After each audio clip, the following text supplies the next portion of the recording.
So today I just wanted to talk about some frugal cooking tips. So these are ways that I have found in saving money with cooking, just like little things that might help save a little bit here and there that can all add up. So of course, I can't do a frugal cooking tips episode without mentioning meal planning. I'm not going to go into meal planning too much because I feel like I must have done an episode on meal planning before. I don't remember. Maybe I need to do a separate one specifically on meal planning if I haven't. I have to go back and look. But I'm sure most of you know I do share my weekly meal plan every week. So I'm really big into meal planning. And I think, of course, meal planning is by far the number one best tip for frugal cooking. Just because when you plan what you're going to eat and you purchase for those specific meals, you're not only, you won't make excess purchases, but in addition, pretty much everything you purchase, you're going to wind up making because you're buying things for specific meals that you already have planned out for the week. So that is really like the number one frugal cooking tip, is having your meals planned so that you're purchasing the ingredients for what you actually plan to make. But like I said, I'm not going to go too much into meal planning in this episode, but I may wind up doing another full episode specifically on different methods of meal planning. So another tip for frugal cooking, besides meal planning, is to try to cook simple recipes with ingredients that you mostly have on hand. By cooking simple recipes, you won't need to pick up new ingredients all the time. When you cook with basic ingredients, it makes grocery shopping easier and less expensive, and it saves you time too, because I know when I have a recipe that has like some odd ingredient that I'm not familiar with, I'm spending time trying to figure out where it is. I'm not familiar with the ingredients, so I have no idea if I'm like way overpaying for something because you don't have any like frame of reference. So I find that the more you can cook like simple things that you mostly have like all the seasonings and kind of other ingredients generally on hand, and you're just kind of buying like the other basics, maybe like the meat or potatoes or a vegetable, or just kind of like your basic simple ingredients, that really helps save money with cooking. Because I know often too, when you have like an ingredient that needs to be picked up specifically for a recipe, a lot of times you need to purchase that in a bigger quantity than what's actually needed for the recipe, just due to the way the items are sold, whether that be like a fresh ingredient or like a spice or something like that. And then if it's not something that you're going to end up using in other recipes, so often those items wind up going to waste after you made the recipe because there's no other use for them and you don't really know what else to do with them to use them up in other meals. So trying to stick to simple recipes with kind of similar ingredients really makes a big difference. Doing the prep work yourself, that's another huge tip. Whenever you purchase food that has some prep work done prior to you purchasing it, you're paying extra for someone to do that work. For example, vegetables that are already like cut up, or fruits. Like, you ever see those containers of fruits that are already chopped up? They are so expensive compared to just buying the regular fruit and just cutting it up yourself. Meat that's like sliced or prepared, especially like thin cut chicken breast, or anything that's kind of been pre-cut up, you're going to pay more. And it really does not take that much time. Once you have the food out and you're cooking dinner anyway, it doesn't take that much more time to do the prep. So just kind of, make sure that you're buying foods as kind of unprepared as you can, unless it's important to you to pay the extra money. That's fine. Sometimes it's like, we know we're just going to be really short on time and we know we're spending extra money for that convenience. But if your focus is more to try and save money, then try and make sure you're doing as much of the prep work yourself that you can. And another thing that I found too with some of those pre-cut items, like especially when you're talking about like fresh fruit, it definitely seems to go bad faster because it's already kind of cut up, so you have to eat it right away. So if you're not gonna if you are gonna buy one of those prepared like fruits or vegetables, you need to make sure that you're going to eat it right away, because otherwise not only are you paying more for it, but then it could wind up going to waste if you don't use it up pretty soon from when you purchased it. You also want to you could also consider seeing if you're able to skip or substitute any ingredients. Like I said, I like to mainly try and cook recipes with simple ingredients that I typically have on hand, but I'm not gonna not make something that I really want to try just because it might have an ingredient or two that I don't typically use. So unless a recipe truly needs a very specific ingredient, or unless it's something that I'm like, okay, I really want to make this special recipe like exactly as it's written because I really want to get this specific taste. You know, if you're just trying to cook a meal and you're not like going for this, cooking award or whatever, or, you're not trying to do something really great. I have found that you can often skip ingredients and replace them with something else. But like I said, specific ingredients that have a big impact on the recipe. Like for example, I'm not going to skip tahini in hummus because that's what gives it its unique flavor. But sometimes you'll have a recipe that calls for like a specific seasoning, and I'll just look in where my spices are and say, okay, this seems similar, and I'll just use that seasoning instead. Will the recipe be exactly as it was intended? Maybe not, but most likely it's still going to be a really good meal, and you'll save money on not buying extra ingredients that you didn't have, or that you won't use just to make a certain meal. For example, like I've made mac and cheese with a mix of shredded cheddar and shredded mozzarella many times, only because I didn't happen to have enough shredded cheddar, or I didn't have enough defrosted because maybe I forgot to defrost it. And I looked in the fridge and I'm like, oh, well, I have a little cheddar and a little mozzarella. All right, this is going in. And it really often comes out just as good. At least I know with the macaroni and cheese, it comes out just as good. I used up extra cheese that might have otherwise gone to waste. So just kind of think and be creative with what ingredients you might be able to substitute so that you don't have to purchase more ingredients, and then you can also use up things that maybe you wouldn't have used up.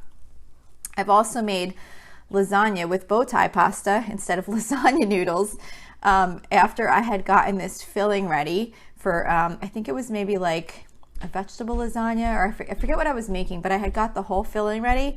And then I realized I didn't have the lasagna noodles when I went to go make them. So I saw that I had bow tie pasta.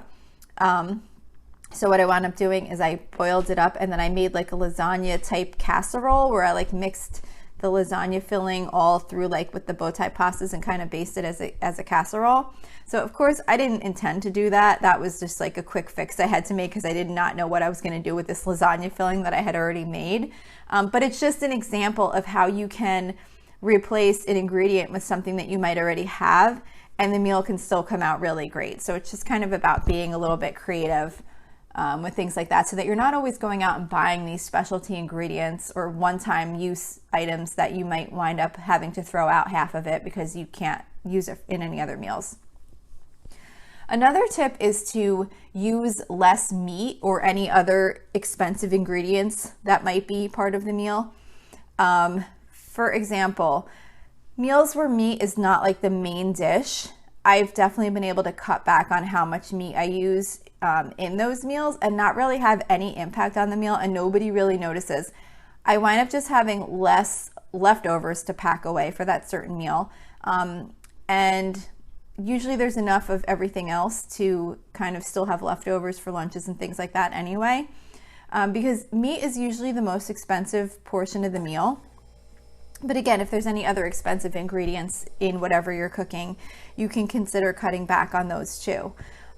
You can often cut like a good portion of the cost and fill it in with other additional sides or whatever that go with the meal, so that it's just as filling of a meal. There's just not quite as much meat.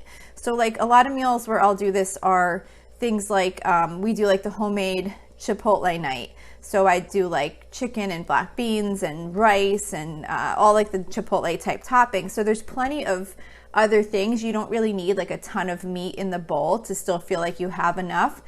And I found that when I cut back how much I was making, it really made no difference. Everyone still had plenty, and it really didn't have any impact on the meal.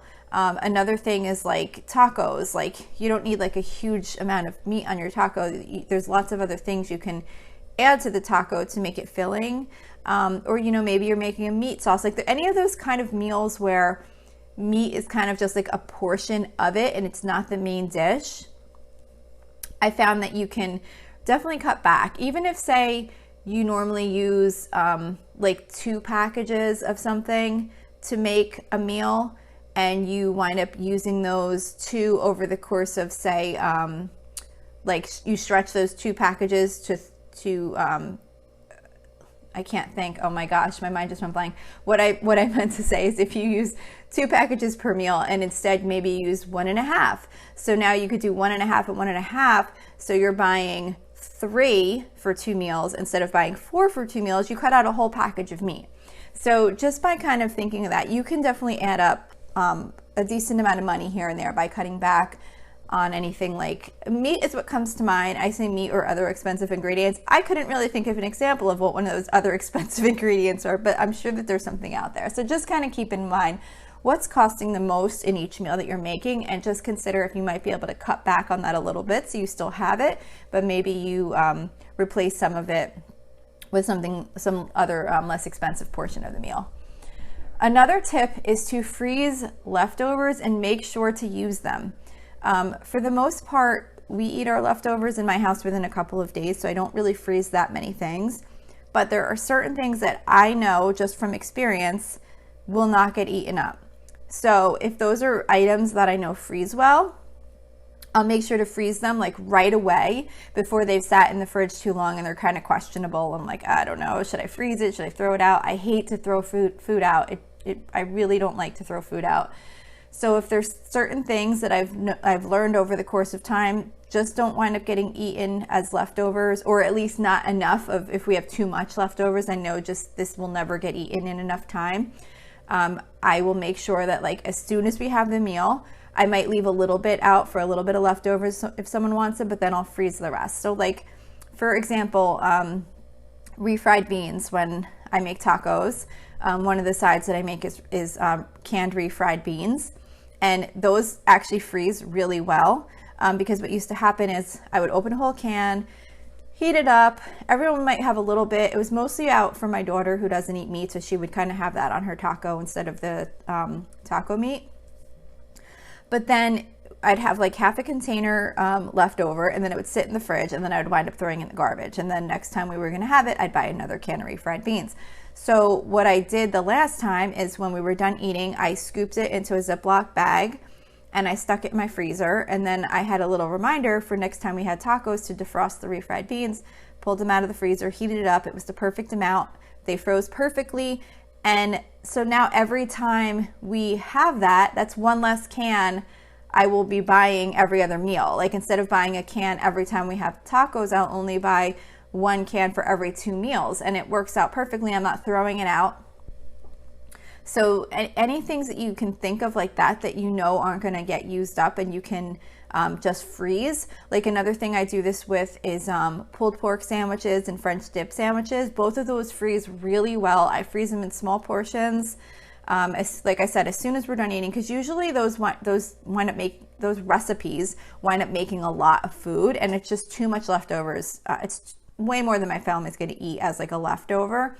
So like I said, I'll usually leave out a bit, and then I'll put the rest in bags, like Ziploc freezer bags, and freeze it in portions that are appropriate to take out for maybe 2 people to make a sandwich or something like that. And they defrost so quickly. You could just make a quick sandwich with it for like a lunch on a weekend, or maybe just to supplement another meal. If you were maybe doing like leftovers of other things, you could add that to it.